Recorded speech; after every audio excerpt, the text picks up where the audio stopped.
Prostitution, sexe, travail au noir et trafic en tout genre.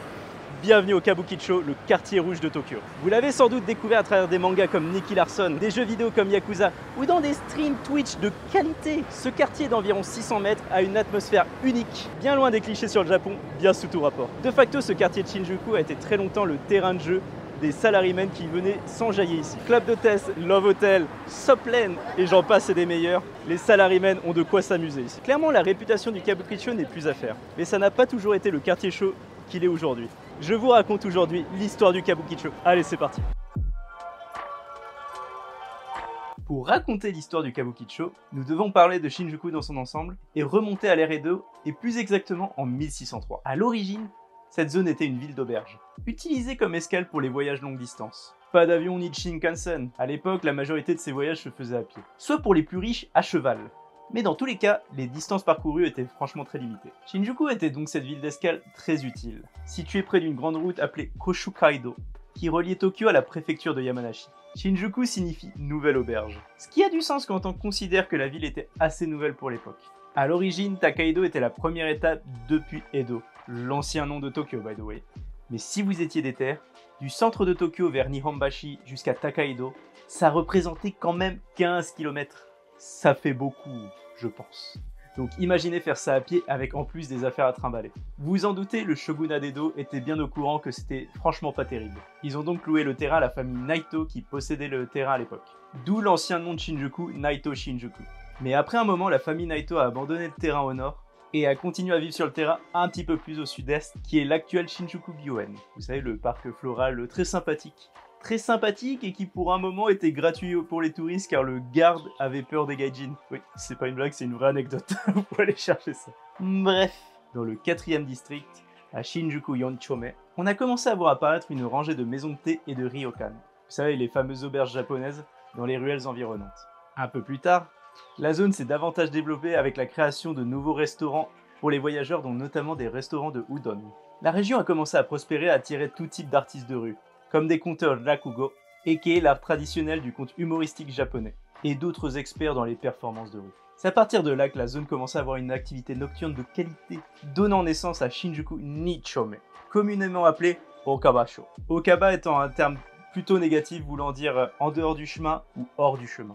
Et petite anecdote, le quartier existe encore et est l'actuel quartier gay de Tokyo. On en parlera un petit peu plus après, mais petite anecdote numéro 2 quand même, il n'y a pas de connexion entre Okaba et Okama. Parce que je sais, hein, les fans de One Piece, Okama Way, tout ça vous connaissez, mais ça n'a rien à voir. Pour le coup, Okama a plus à voir avec une pratique sexuelle dans les fesses. Bref, passons. Okaba était donc la zone de la prostitution de Shinjuku. Toujours présent. Si vous voulez découvrir l'actuel Kabukicho, n'hésitez pas à nous rejoindre en IRL sur Twitch toutes les semaines. Et bien sûr, n'hésite pas à t'abonner à cette chaîne YouTube pour plus de contenu sur le Japon. Bon, la prostitution avait quand même ses limites. On la voyait pas partout non plus. Seuls certains endroits approuvés par le shogunat avaient l'autorisation de pouvoir avoir des services de prostitution. Il y avait en vrai qu'à Yoshiwara, la ville à perpète de Tokyo, où c'était autorisé. Bon, tu t'en doutes, hein, les gens n'allaient pas aller jusqu'à Yoshiwara pour aller faire une petite partie de jambes en l'air. On n'a pas que ça à foutre. En vrai, c'était la fête du slip à Shinjuku. On y trouvait nombre de bordels illégaux, et vu que c'était plus près et en plus moins cher, beaucoup de gens préféraient fréquenter les établissements de ces Okaba. Cela a rendu Shinjuku très fréquenté. Et au début des années 1700, c'était déjà devenu le prototype de ce qui serait aujourd'hui. Ça promet pour la suite, non? Ça va devenir intéressant. Avançons dans le temps. Il y a environ 140 ans, pendant l'ère Meiji, la ville de Shinjuku a continué à prospérer. La zone a clairement profité de l'apparition des chemins de fer dans tout Tokyo, notamment en 1885, grâce à la création de la fameuse ligne connue des fans de manga, d'anime et de Japan Expo, la Yamanote Line. La ligne a donné naissance à la gare de Shinjuku qui est toujours utilisée de nos jours.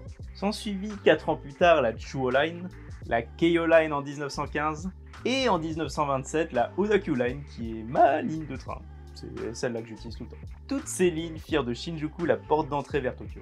À la base, la gare de Tokyo était la plus populaire de la capitale, mais avec l'ouverture de la Odakyu Line, Shinjuku est devenue la numéro 1 en 1931. Bon, il n'y a pas eu que des prostitutes, hein. La zone a vu apparaître des cafés, des cinémas et des théâtres. Comme celui-là. Bon ok, peut-être pas à cette période, mais en 1956, ceci était le théâtre Shinjuku Koma, Il a été construit sur l'ancien site du siège de la Toho, les créateurs de Godzilla, d'où la référence juste ici. Et à l'époque, c'était l'un des plus grands théâtres de Tokyo, avec une capacité de plus de 2000 places. La soirée d'ouverture, les Japonais ont pu y voir le film Oklahoma. Voilà. À cette époque, le Kabukicho, qui ne s'appelait pas encore comme ça, qui était le 4e district de Shinjuku, n'était pas ce que vous connaissez maintenant. C'était un quartier résidentiel. Il faut savoir que durant les ères Meiji et Taisho, il y avait rien. La nature dominait toujours et une petite rivière traversait la zone, Kanikawa, ou la Crab River, si vous voulez chipoter. Cette fameuse rivière a été asséchée pour en faire une route, mais coule toujours à Shinjuku, mais sous terre via des canalisations. Ce n'est par ailleurs pas la seule chose qui a été asséchée. En 1893, avec la construction de l'usine de purification de Yodobashi, les étangs furent également asséchés. En 1920, une école pour filles fut construite sur place, et les environs furent transformés en une zone résidentielle.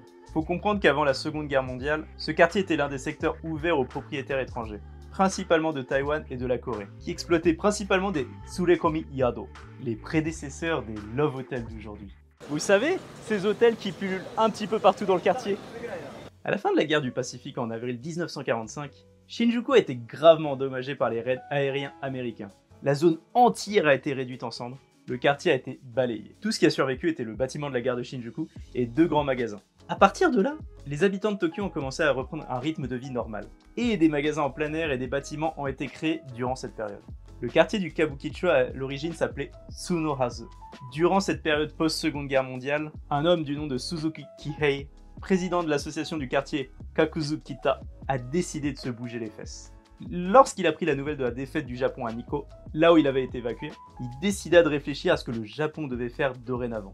Pour Suzuki Kihei, l'avenir du Japon était dans le tourisme, et ce serait la seule façon pour le Japon de survivre à la guerre. Il réussit à convaincre les membres du conseil municipal de travailler sur une reconstruction planifiée du quartier. Suzuki-san, ouais je vais l'appeler comme ça maintenant, travaillait déjà avant la guerre au développement de la ville. Et il décida donc de poursuivre son travail, et de faire de cette zone un immense quartier de divertissement. L'idée était simple, bâtir un théâtre kabuki. Oui, tu commences à comprendre. Autour duquel on ajouterait une salle de divertissement et un hôtel pour attirer le chaland. Il travaillait donc en accord avec Mohei Minejima, le propriétaire foncier majeur de la zone, pour élaborer des plans pour Kikuza, un théâtre kabuki. En conséquence, Hideaki Ishikawa, un urbaniste régional, surnomma la ville Kabukicho, nom qui fut adopté le 1er avril 1948. Enfin bon, Suzuki-san était chef du conseil municipal, pas dictateur.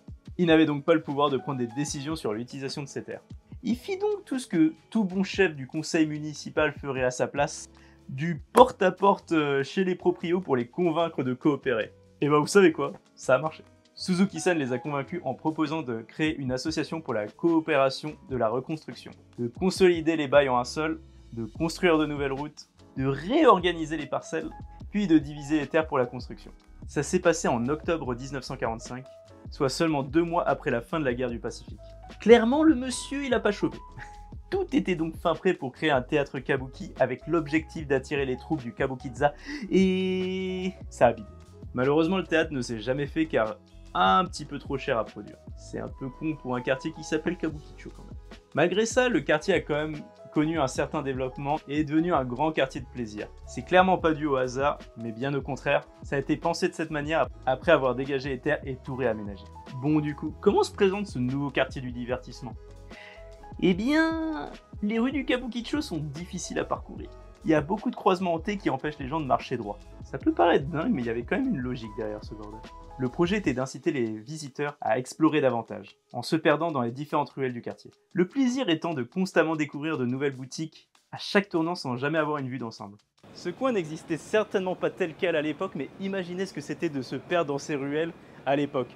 C'est vraiment fascinant, un truc de fou. Bien que le quartier n'ait pas encore attiré tous les Tokyoïtes en manque de fesses, de vastes installations de divertissement telles que des cinémas, des pistes de bowling et des petites salles de théâtre ont vu le jour. Pas aussi gros qu'un théâtre kabuki, hein. On parle de petits théâtres de quartier, pas le même délire. Les investissements venant notamment des Chinois du Kabukicho qui ont acheté beaucoup de terres à bas prix durant la période d'après-guerre. Les 3 plus notables étant Lin Yiwen, le fondateur de la future marque d'électronique Umax, qui a commencé au Kabukicho avec un cabaret. Ça n'a rien à voir. Lin Tsai-wong qui a ouvert le Furin Kaikan et Lee Ho-chu, le propriétaire du Tokyo Hotel Chinese Restaurant.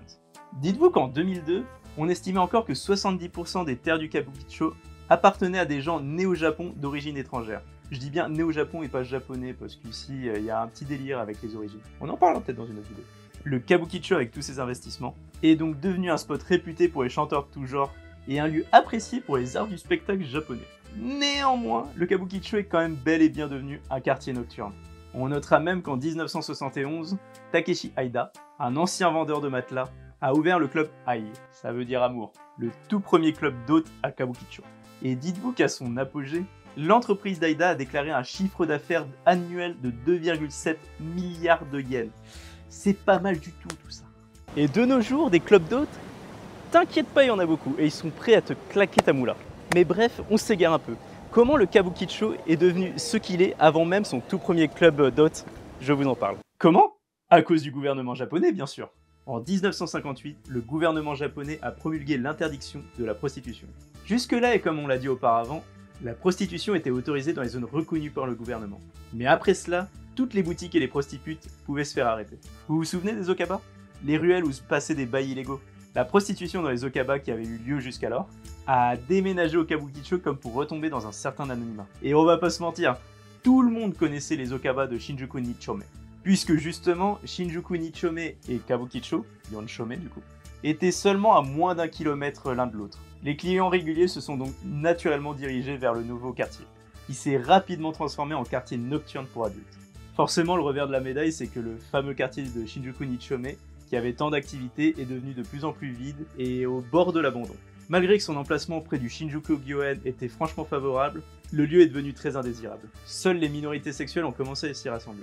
Faut bien comprendre que durant la période d'après-guerre, la communauté homosexuelle n'était pas franchement bien acceptée, et il leur était difficile d'ouvrir des commerces ou de tout simplement louer des locaux. Avec la loi anti-prostitution, la communauté homosexuelle a pu se réunir autour de Shinjuku Nichome, tout simplement parce que personne ne voulait vivre dans ce quartier.